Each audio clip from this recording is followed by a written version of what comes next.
Hello, my name is Julie, and it's time to talk about the 12 books that I read in May.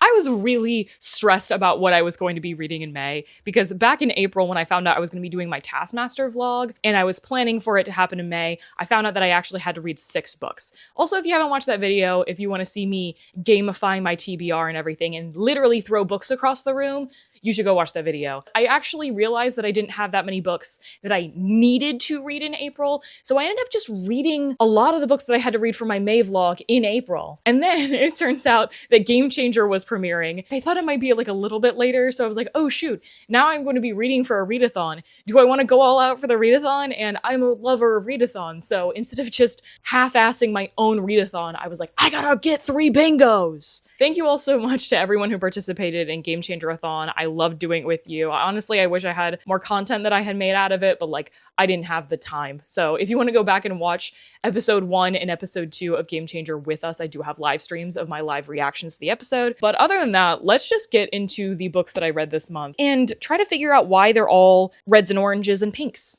I don't know why. So in May, as I said, I read 12 books for a total of 4,196 pages. That is the fewest pages I have read in a month this year, but like not by a lot, so I won't feel too bad. Right now, I'm looking at an average of around 3.7 flat, but that is subject to change.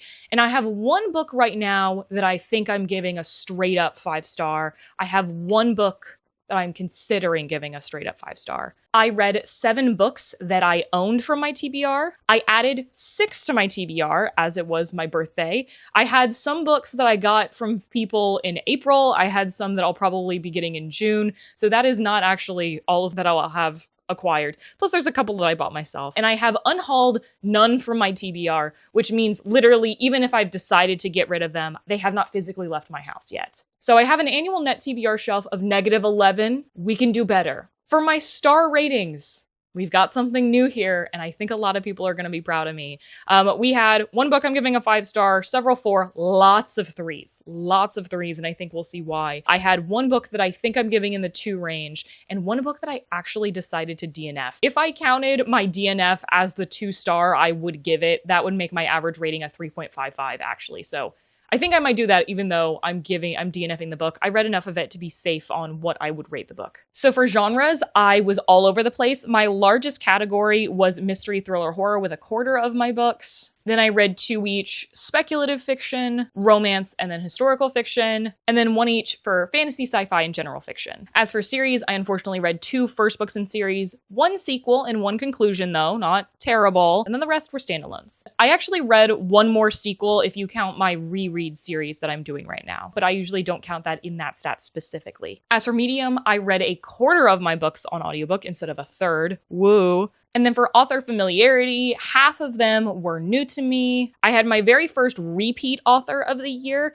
and I had a reread that technically was also a repeat author. The rest of them were authors that I just normally read before. I've been babbling, so let's just get on with it. So the first 2 books I read this month were both for my Taskmaster vlog, so if you haven't caught that already, you have no excuse. But the first book I read for this, or rather did not finish for this, was Practice Makes Perfect by Sarah Adams. For context, I had not DNF'd a book since the summer of 2023, I think. So it's been about 3 years since I DNF'd a book, and I finally decided that my one wild and precious life is more important than reading something that I know I'm hating for the whole thing. So our main character is Annie, and she is a florist in this small town. This is a romance companion series where like we follow 4 different siblings. In the first book, her brother, who is a baker, ends up, how does this family have any fucking money? Our main character's brother got engaged to a pop star in the first book. And now there's going to be this big wedding. And so her bodyguard has come to town for the wedding. And the 2 of them apparently had chemistry in book 1. I don't know, I haven't read it. And so this book actually does not establish like their relationship on page. It just wants you to be already invested in it based on the previous book, which is something that I'm really bothered by romance companion series. She has been called boring by her dates several times, and she wants to fix that. So she gets set up to go fake date him, who is a bad boy and he sleeps with people and he doesn't believe in marriage. And all she wants is marriage. It's not that she wants love. She wants marriage. And obviously I did not finish this book, so I don't know if that ends up being resolved. But the way that marriage was talked about in this book, I thought was a little bit off. It just felt like she was trying to check a box. I did not feel that this character had this void in their life, because these characters do not feel well fleshed out at all. I think the plot of this book is almost non-existent. Like, there can't be a scene without these two together in it. These characters were just archetypes. Honestly, this was written in a really juvenile way, choosing the same phrases over and over again. The characterizations of the characters are just so stock that they don't actually have any personality, and I just do not understand why people enjoy Sarah Adams. This is the second book of hers that I have read, and both of them I think were really poorly written. I don't care about the characters. This is a 12-year-old's attempt at writing a romance. Or it also kind of felt like a fan fiction where, like, you're already supposed to know what these characters are before you read this AU, right? I also was really frustrated by the fact that, like, I got 50% of the way into this book. Nobody's caring about the wedding. Nobody's doing anything about the wedding. I'm like, you have to do florals for a big pop star's wedding. I don't know why I thought this book was going to be for me in the first place. I think it was more that I could get this book for cheap and it was an author whose previous books I was interested in. I just think this is a truly poorly written book, and I don't think there's another way to get around that. So I'm DNFing it, and if I had finished it, I would have given it a flat 2-star. I actually did listen to the audiobook of this. The quality of the audiobook was fine, but I mean, I hated the book, so. And then the last book I read in that video was The Reformatory by Tanana Reeve. This is a historical horror. Our main characters are Robbie and Gloria. Gloria's 16, Robbie's 12. They are Black children in 1950 in Florida. Their mother died a few years ago, and their father is a Black union leader. So he got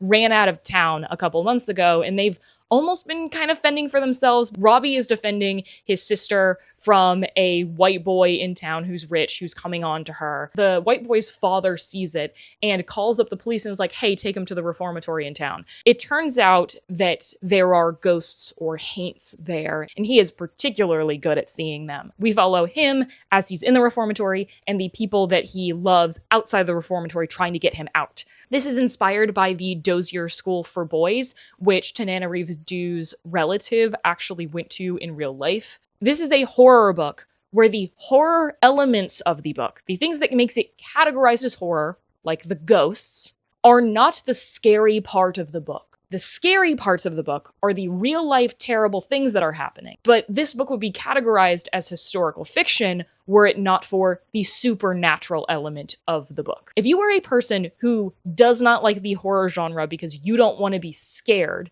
but you like hard-hitting historical fiction about real things, this is a book that I can push you towards to kind of like introduce you to the horror genre a little bit, because the ghosts aren't gonna get you. This is one of the highest rated horror books of a very long time. When I did my entire TBR tour, this was really the only book that people were telling me, oh my god, you have to read this book. It's so well crafted because this book is long for a horror book unless you're Stephen King. It does not feel that way. It feels very detailed, but also fast-paced, and everything felt so vivid. This is one of those books that I was not thinking about the fact that I was reading while I was reading it. It was just plugged into my head like a movie. So her writing style really worked for me naturally, when there were other books that I read this month that I was just like, oh my god, what's happening? The balance of the perspectives was done really well. I think that the way that we get reveals throughout the book was done well, and I was glad that plot twists weren't just left to the end. There was something that I picked up on and I guessed, and then like 2 chapters later, it was revealed, and I was like, oh my god. Like, the author knew, okay, the reader's probably gonna pick up on it at this point, so we're gonna reveal it here, and then it's gonna pay off, and it's gonna change how the book is for the rest of it. And I think that that was so good. I don't know if this is my favorite horror book of the year or not, because I did really love Bat Eater. I would say I probably felt really similar about both of them, that I'm like, I'm not quite sure that they're gonna make my favorites of the year list, but like definitely some of the best books that I read this year. I kept saying in that video that this is an objective 5-star, like literally nothing in the craft of this book is wrong. I just wasn't sure that I got that 100% full 5-star. I don't know. I think that whether this is going to get the full 5-star is just going to depend on like how it sits with me in my memory. Am I going to be continuing to think about this book well after I read it? I really would recommend this highly for a wide audience of readers, which is unlike a lot of the horror that I read. So right now I have it written down as a 4.5. Then I read The Impossible Fortune by Richard Osman. This is the 5th book in the Thursday Murder Club mystery series. This is a series that is about a group of septuagenarians in Kent that are at a retirement community, and they have a club where they solved cold cases. And then in the very first book, there is a murder that happens near them, and so they start solving actual cases that are happening out in the wild. They go to a wedding at the very beginning of this book, and I think it's the best man or one of the groomsmen comes up to one of our club members and says, "Hey, I think somebody's out to get me." And then that guy promptly disappears. Basically, that guy was a businessman who has a very strange fortune, as you can assume from the title, that he was trying to protect. And now it seems like somebody is coming after him and his business partner in order to get that fortune. This is a series that I think is just really easy reading for me, that I get through with no problem, that feels like a really good palate cleanser for me. I love Richard Osman's humor, and I really like when he gets poignant and he's talking about things like aging. I just have fun with like kind of the group dynamics and the humor of these older folks going around and solving gruesome murders in not quite a comedy of errors way. Like all of these books get like bigger in intensity than you think they will. It's just fun. This is not a series in which I try to guess the ending. I'm not the person who is trying to solve the mystery. Either I pick up on a plot twist or I don't. I'm not like actively turning my gears to try to solve it. I don't think that this reveal was my favorite. There was like one piece of information that like was not given to the reader in time for them to solve it. I don't know. I think it was good. I actually was really hoping that this was going to be a book that was like taking place at the wedding, but we actually skip over the wedding. And I was kind of upset about that. I'm not going to lie to you. I consistently find these books entertaining, even though they are not like an absolute favorite of mine. I think the final book is going to be coming out next year. So I am caught up on this series when I have been behind it for a long time. I'm giving this in like the 4-star range. I don't think that this book is quite as good as books 3 and 4. It's been long enough since I read 1 and 2 that I don't really know how these would all stack up. Then I bought a book from the Libro FM sale that they were doing in May. And I want to just take an aside to talk about Libro FM because I am actually going to be hosting a giveaway in June, partnering with Libro FM. So Libro FM is an audiobook service where every single book that you buy supports indie bookstores or even your indie bookstore specifically. You can choose from a list of their partners and select a specific store that you want to support. But I am an affiliate of them and I'm so happy about that because I really truly do love their service so much. If you are interested in a month-to-month subscription, there is a link in the description that you can use and that helps me out, helps me get more books for the channel. But the most exciting thing that they're doing is they're partnering with their affiliates where we can submit a playlist of audiobooks that we want people to get and you can enter to win. So I'm going to be doing this on my Instagram on this specific post. You can enter to win one of my top 40 favorite audiobooks of all time that are on Libro FM. So you can check out my playlist down below as well if you just want to take a look and see what some of my favorite audiobooks are. And you can enter the giveaway if you go on my Instagram. Anyway, the book that I read was The Lilac People by Milo Todd. I got this for like less than $4, which is less than a third of a credit for Libro FM. This book specifically is about trans people before and during World War II. So during the Weimar Republic, which is in between World War I and World War II, there was this swing of acceptance towards gay and trans people. The Institute of Sexual Science was in Berlin, and it was a place where they were doing gender-affirming care and teaching people about gender and sexuality and everything. And it was kind of a haven for people who were trans. We flip back and forth between the going up to World War II and then the fallout of World War II. So we get some of the stuff that happens in between, but we are mostly focusing on the before and after. And Bertie is a trans man who has been established as a trans man for a long time. He is actually an employee of Dr. Hirschfeld of the Institute, and he has a thriving life of other queer people in his life. And as Hitler slowly rises to power, we see all the rights of these people slowly be stripped away. And after World War II,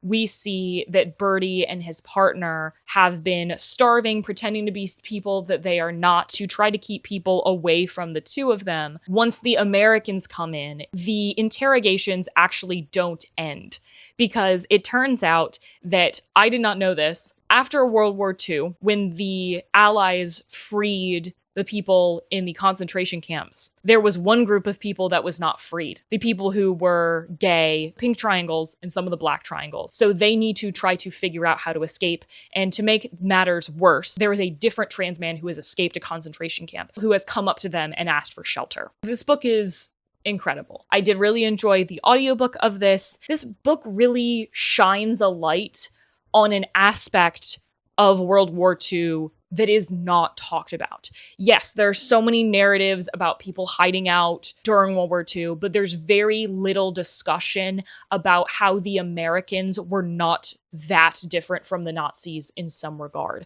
How the Americans did not free everyone, and how they also were more sympathetic to the Nazis than, my history book and all of the classes that I ever took, led me to believe. I would say a little bit more, but it's kind of a spoiler for the book, so I don't want to do that, because it's led me to want to do more research on my own of the fallout of World War II. I thought that our characters were really well done. I loved Birdie. I thought that he was just this really fleshed out character, and I thought that the flipping back and forth was done well. Normally it's really nice to do one chapter, flip back a ton, but this had larger chunks of life, and I thought that was paced really well for the story. There is a character, Gert, who was best friends with Birdie before the war happened, and trying to figure out what happened to him, and just the losses that these people have gone through, and how tense everything is. Just trying to keep all of the plates in the air, because if you blink, you will be put away forever. It's so sad to see these people be able to start living as themselves and be accepted, and then have that absolutely torn away from you, because civil rights are always going to need to be fought for. Progress is not linear, and we have to fight to continue to keep people safe, because there will always be people who want to harm others that they do not deem to be the same as them. I really loved this book. I would highly recommend it. It did a very good job of teaching without being here up in your face teaching you. It just felt very natural to the story, everything we got introduced to.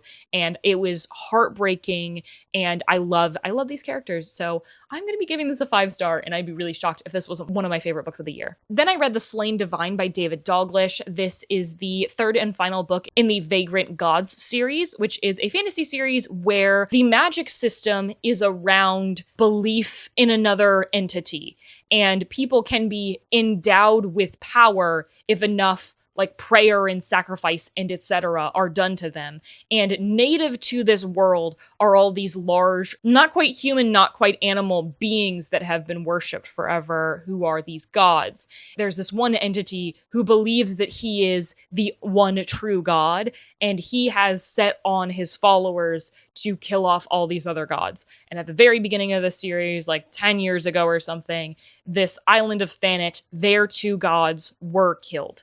And the Everlorn Empire has tried to come in and take over. And in the very first book, our main character, Cyrus, who was the prince of the island before this all happened and has gone into hiding, is recruited to join a rebellion force. And so these 3 books are people trying to take back the island. Some of these people are not actually from the island. One person used to be part of that empire that's trying to conquer. A couple people are people who have gone around to different countries trying to defend them from that empire and everything. This series is underread for sure.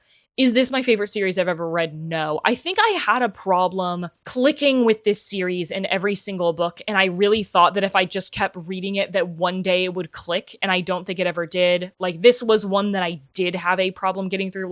In the Reformatory, every time I would read it, I would read more than I thought I would, and every time I read this series, I would read less than I thought I would. And I don't think there's anything wrong with the writing style. Something about it just never melded with my mind, and it was just kind of a chore to get through, even when I was enjoying things. I think the characters are good, but I never felt like they were great. There were certain characters that I cared about more than others, and there were some that the author like didn't decide to continue focusing on, which I was like, why aren't we following them in book 3? Like, why are we so ignoring them? This book in particular kind of was just repetitive in its structure, in the fact that we have, okay, we're gonna go sneak into the night and kill off these people. And then we're going to sneak into the night and kill off these people. And we're just like killing smaller potatoes, slightly bigger potatoes than that, blah, blah, blah, blah, blah. Just like going up the chain of command and just killing off people. But the thing is that like, I love the things that the series has to say so much. And that's why I wanted to finish it out. And there was also a huge plot twist in my mind at the end of book 2 that I was like, oh my God, I have to see this out. And I think that the way that that character was talked about in this book in particular was really interesting, and continued to talk about how people use their beliefs to be okay with violence against other people. This book is specifically inspired by the author being surrounded by evangelism growing up and seeing how it harms people. If you are a person who likes really creative, non-Tolkien-esque fantasy and want to read something a little bit different, I think this has some fun stuff. If you want like a good ensemble cast, this has a solid group of characters that we follow. And interestingly enough, sometimes we do follow the villains of the series. I think this is a good series. I don't think it was particularly for me, but I want to push it on other people so this book can find its audience, because I think there is one. I think I gave like all the books in this series like a 3.75. Then, except for one book, the rest of these I read for Game Changer-a-thon, my Game Changer readathon. So one of the prompts was to reread a book. So I reread Catching Fire, as I am doing a whole series dedicated to rereading the trilogy and then reading the prequels for the very first time. I reread Catching Fire. I continue to love this series. My most recent video actually was my Catching Fire rewatch and reread. So if you want to catch that, I give my full thoughts. I did end up deciding that I liked The Hunger Games better than I liked Catching Fire. And actually, when I went back on Goodreads, it turns out that was my opinion when I was 11 years old as well. And I had no memory of that. So it's really cool to see that I am the same person that I was all those years ago. Then for the prompt to read a book that you know nothing about, I read The Lion Women of Tehran. This is a book that is set from like end of 1950s through to the 80s, about two girls who are friends. Our main character is richer, and when her father passes away, her mother does not want to be taken in by their uncle, and so she moves to a poorer neighborhood that her mother really, really looks down on, and she makes friends with this girl who lives there and has a very happy family. And our main character ends up really, latching on to this best friend. They end up moving away, and these two girls are separated. This is set in Iran during those times, as we see women start to get more rights, and then as the Iranian Revolution is happening, those rights get stripped away. You are seeing kind of like the Lilac People, but less straight on. Out of the corner of your eye, you are seeing things get worse for women over the course of this time. I feel like I've read a lot of historical fiction lately that is like avoiding talking about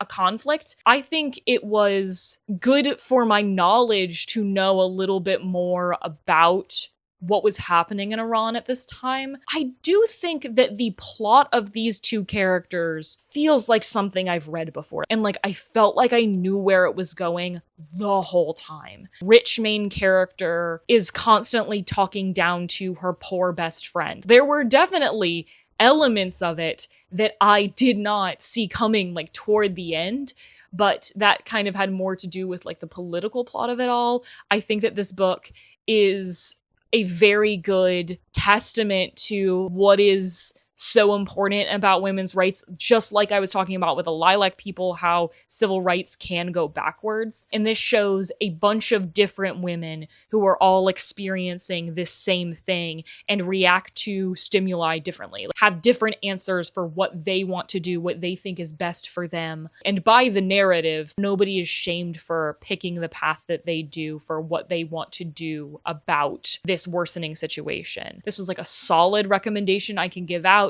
I just don't know how long this is going to stay with me, because I just feel like I've read this before. 375 for whatever. For season 8, because season 8 is coming out right now of Game Changer, I decided that we would start the readathon when the show starts, as the whole point of Game Changer is that the contestants don't know what game that they're going to play before they play it. So when the episode came out, we got to make our own prompt based on that episode.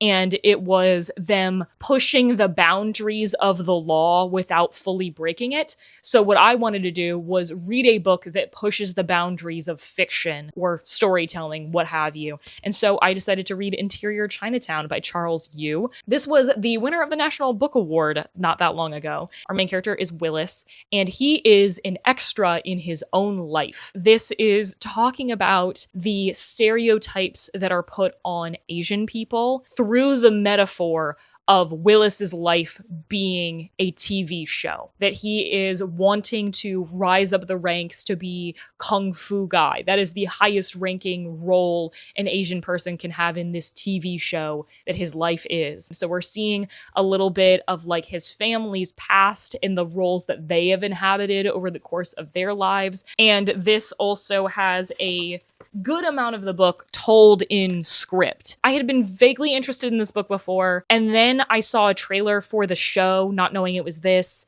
and I thought it looked so interesting and like more speculative than I think that this ended up being. I do know that there are significant changes that are made between this and the show, at least in terms of the plot. So I don't know how similar this are, and if that one gets more literal with the metaphor. Like at the beginning of the book, there seems to be more of a literal interpretation of the TV show going on, that like, because the script doesn't tell him to speak, he doesn't, and that sort of thing. I was kind of hoping to see more like literal fighting back against the script, as it were. But I do think that this book is a very interesting look into stereotyping and how living in a place that has a particular view of you can be inhibiting, and how sometimes you play into them yourselves because you think it is safer. There's so much to talk about with this book. This would be a great book club book as you're like interpreting, okay, what does this part mean specifically? Like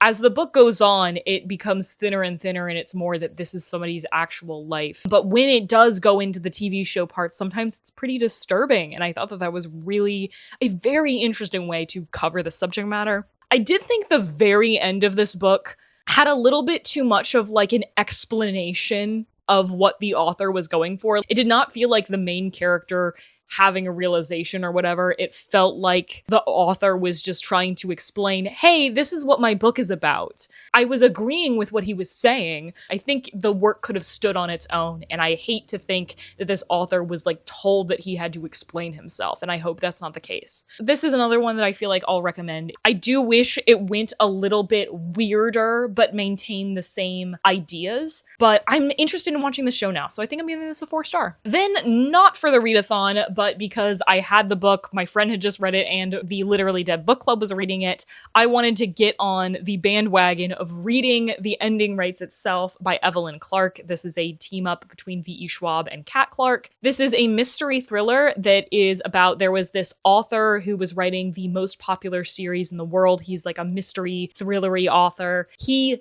died before his final book could be finished, and that has not been released to the public yet. 6 authors, one of them is a team of co-authors, so these 5 writing entities have been invited to his abandoned Scottish island to, instead of the writing retreat that they think they've been invited to finish his final book in 3 days. So the authors also start dying in this book, but it's not for a good portion of the way through the book that starts happening. This book, I would have been interested in it whether it was V.E. Schwab tied or not, but I definitely wouldn't have like gone out of my way to ask for it before its release had it not been V.E. Schwab. And I think when I saw how reviews were of this book, because this came out like 2 months ago or something, and already has like a 3.57 on Goodreads, and this is a very popular author, so that's just not boding very well. I don't think that this book lives up to its potential much at all. Right before reading this book, I watched somebody try to predict what happens at the end of Knives Out before the movie was over, and Daniel Green try to predict what happens at the end of And Then There Were None before it was over. And this book is very clearly pulling from these classic locked room murder mysteries of, we only have so many cast members, it must be one of these people, who is it? And I just don't think that these characters were well done. Every single one of these authors writes a different genre, and that was done on purpose because they're like, oh, we want different angles. But the characters are very much supposed to be stereotypical of those genres, and it's not until like the very end of the book that we get like any backstory for any of these people. So you feel very detached from the characters for a long time, and I really did not like that narrative choice. The characters are not at all taking this $2 million prize seriously. All of these authors are specifically mid-list authors. If you do not know what that is, these are authors that are good enough to have like their work like in print, but they are not like household names. And this is kind of a book that's supposed to be about mid-list authors and the struggles that they have and how the publishing industry is really cutthroat and does not work for those people. And I understand like the grievances that this book airs. I think that those things are good things to talk about. And I liked one of the conversations that it had is how like a woman was forced into doing YA because that's what the publishing industry like wanted a woman to do. I don't think that these characters ever came across as super duper interesting. There were characters who were very clearly bad, and then there were two characters that were just like normal people. In the book club, what was said is that like every single person is going to feel about every single one of these characters the exact same way. I personally didn't guess the ending because I wasn't trying to. When the reveal ends up happening of who's doing the murders, like I didn't care. I think there were like reveals that they were trying to do that like ultimately did not matter. There was only one reveal that was like cool, and then I don't think it didn't matter that much toward the end. Like it didn't have like a huge consequence. And the thing that was the most frustrating is that these people are just getting drunk for 3 days instead of writing anything. And the idea is, of course, that the ending writes itself is false, that the ending of a book does not write itself. But it never made any sense why these people were brought to the island in the first place. This book just does not make a lot of sense, and I can't really go into why everything doesn't make sense without spoiling some of the book. But I just don't think that this selection of authors, some of whom are not fans of this series, one of the authors at the very least has never read the series before, and he's just supposed to be able to finish it. They have to read the book and finish it and have it be a satisfying conclusion to a series in 72 hours. To repeat what some people have been saying, I think this book is just like a nothing burger. They like just wanted to say some things about the publishing industry and then didn't really work to make the book work around it. So right now, I think I'm giving this book a 2.5. I was easy enough to get through, but ultimately, I just think they really missed the mark. Then I listened to First Time Caller by B.K. Borison. This was a book that I read for the readathon for a book that your friend chose for you. I gave my friend Rachel a ton of audiobooks that I was like at the front of the queue for, and she picked which one I was going to read, and unfortunately, she picked the only one that was a first book in a series. How dare you? It was an author both of us have enjoyed before, so it makes sense. I shouldn't have put it on the list to begin with if I didn't want to read it. This is a romance companion series called Heartstrings, and every single one of the books is inspired by a different 90s rom-com. This one is inspired by Sleepless in Seattle. The next one is inspired by When Harry Met Sally. And the third one that just got announced is inspired by You've Got Mail. Our main characters are a jaded radio host of a romance show, and he like doesn't believe in love anymore because everyone just keeps calling in with all these petty complaints about these relationships they shouldn't be in.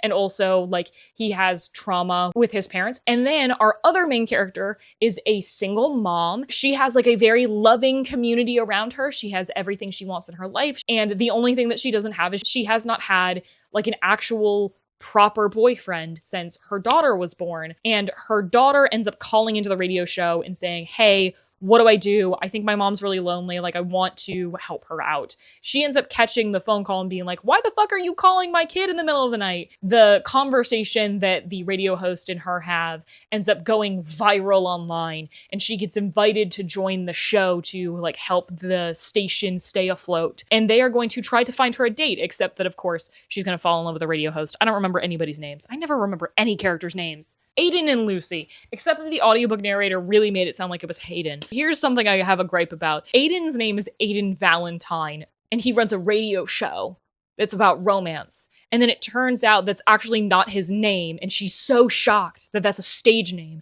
And then it turns out his name is Aiden Valen.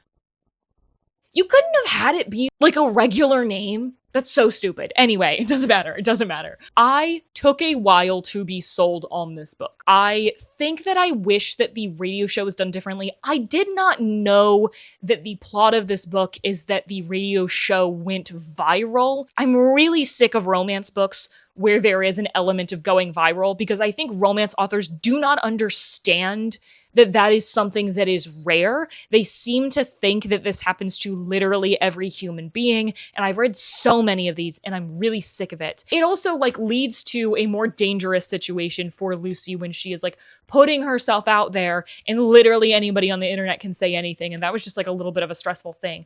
I really enjoyed the chemistry between these two characters. I think the story of them getting together, of her figuring out what she kind of wants, but then him sort of getting over this thing that he has against love because his parents love each other very much, but his mother has struggled with her health for so long that he saw how much his father suffered emotionally for that. And he's like, well, I don't want to ever like hurt somebody like that or be hurt by somebody like that because I love them so much. Like, what if I lose them, sort of thing. Versus Practice Makes Perfect is also about a girl who is like, I have a perfect life. All I need left is love.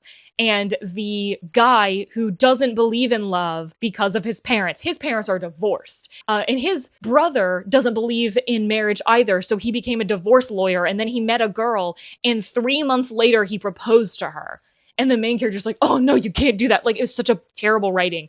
This is the exact same character archetypes as Practice Makes Perfect, except it's well written. I would say I do think like the first third of this book, I just wasn't really feeling it. I've read X Talk, which I think was a radio show I was more interested in, but I think that the two of these characters have incredible chemistry, and I really liked how they resolved how they were going to be together. I thought it was really realistic, and it doesn't really have a third act breakup. There's one particular spicy scene that I was like, oh my God, like absolutely blushing, even though it was like so normal. Like there wasn't anything that happened in it that was out of the ordinary, but it was just really intense emotionally. I actually would have loved more time spent with the side characters, even though what we did get was good. I enjoyed this, and I really do buy BK Borison's chemistry when I think the relationship is right. So unfortunately, I will be continuing on in this series. I would recommend it. And Rachel, I'd recommend it to you too. There you go. Then I have the last two books that I read for the readathon. One of the prompts was to read a book inspired by your favorite album. One of my favorite albums is Wasteland Baby. So I read a book set in a wasteland,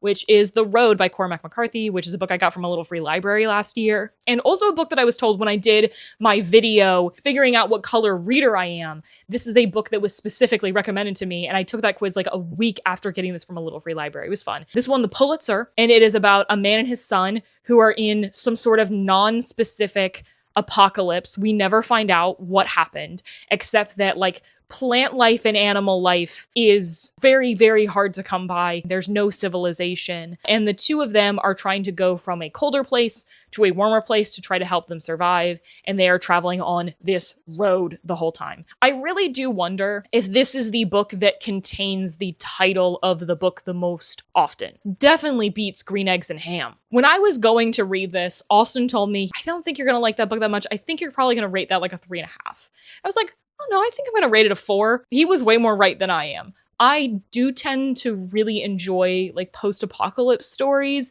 That's usually a territory that brings out a lot of things that I enjoy, and I enjoy the speculative fiction element of it. This book is so nothing. It is bleak for the sake of bleakness. It is redundant. It is so nothing. The characters are basically non-existent, and it's for a purpose, but that doesn't mean I liked it. Like, this is just showing how these people have been worn down so much by having to survive that there is very little left of them personally, emotionally, whatever. And they are just trying to survive. And it's like, oh, it's the story of this man who would do anything to let his son live. And it's just like, it's not though. Like, it's not an emotional story in that way. It is very cold. It is not written in an interesting way, although the author just tries to sprinkle every big vocabulary word he can in here. I've heard this book is really upsetting, and some of the things that happen in it are objectively upsetting. But when you set me up to not care, I don't think that those things are nearly as upsetting. And I just don't think that this book tries to involve you at all. I think that this book could have done the exact same things that it did in 50 pages rather than 250. I don't understand why this won the Pulitzer. I don't get it. I read The Sun Also Rises for the prompt to read a book that has multiple covers that have come out in your country. And this is about these people in the 1920s who are part of the lost generation, and they are going around touring all these different cities. They're in Paris for a long time, and then they end up going into Spain to catch the running of the bulls. And it's our main character kind of observing these like bad people around him, and they just go to a cafe and have a drink, and then they go to a restaurant and have a drink, and then they go to a bar, and then they have a drink, and then they go to the hotel, and they do it again and again and again and again and again. And like there's a woman character who everybody wants to sleep with, and she sleeps with everybody and is committed to nobody. There's also a Jewish character that the book is kind of centered around, but he's not the main character, and like everyone is just like so mad about how he's Jewish all the time. And it's just like, I did not get anything out of this book. There's nothing that this book has to say to me except that, like, yes, the people who lived through World War I had their lives shifted so much that they had, like, nothing important going on at all. Like, these people are just drifting. They have nothing important to do, nothing important to say, and they just, like, are mad at people all the time. They are total hypocrites. This felt like a worse Gatsby to me, of like the Nick Carraway character who we're pretty okay with, observing all of these rich people around him who just kind of do whatever they want and make destruction wherever they go. It's that. It's basically Gatsby, except we're set in Europe and it's less interesting. Yeah, Gatsby's all up in your face with the symbolism, but like at least I cared. I think it gets the vibe across of how these people are feeling, but like I did not anticipate this being such a plotless book, and yet again, like I feel like this could have been shorter. I didn't feel like we needed to do the same things over and over again. Just because it's a classic doesn't mean I need to like it, and I didn't, so I'm giving yet another 3-star. Bummer way to end the video. Oh well, let me know what you ended up reading in May. If you've read any of those books, let me know. I guess don't try to correct me on that The Road and The Sun Also Rises are good. Like I actually don't want to hear it. If you love them, that's good for you. I wanted to love them. Make sure you check out my audiobook giveaway. That is going to be up on my Instagram by the time this video is posted. So thank you so much for watching. If you'd like to check me out anywhere, you can find me at the links in the description. And if you want to keep watching my videos, I love it if you'd subscribe. And as always, I'll see you in the next one.